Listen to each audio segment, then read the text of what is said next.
Hi friends, आप लोग कैसन बानी।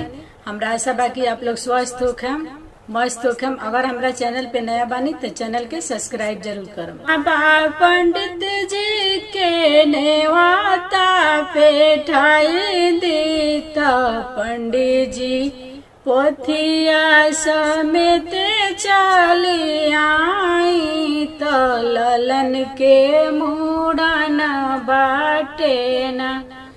बाबा पंडित जी के नेवाता पे ठाई तो पंडित जी पोथिया समेत चली आई तो बरुआ के मुड़न बाटे ना।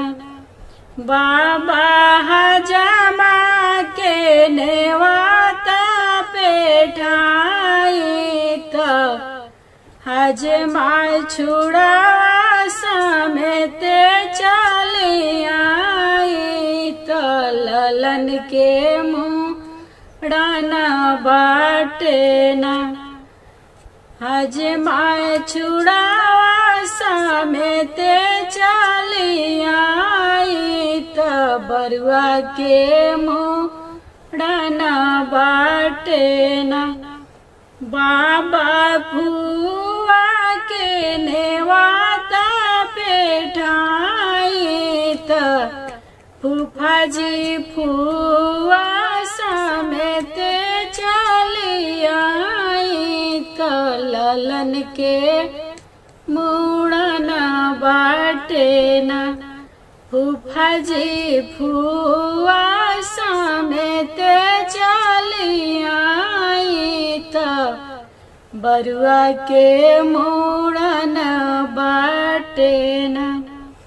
बाबा जी जाके नेवाता पे ठाई तो ललन के मुड़न बाटे ना।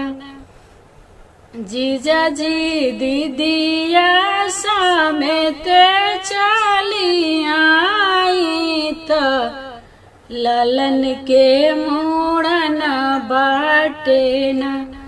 जीजा जी दीदिया समेत चली आई तो बरुआ के मुड़न बाटे ना। बाबा भैया के नेवाता पे ठाई तो ललन के मुड़न बाटे ना।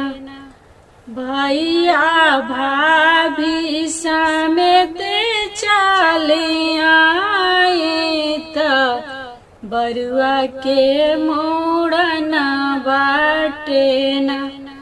भैया भाभी समेत चली आई तो बरुआ के मुड़न बाटे ना।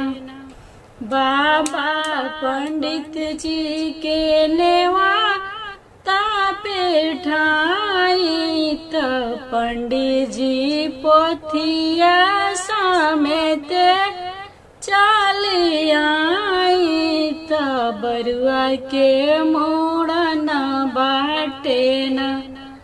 बरुआ के मुड़न बाटे ना।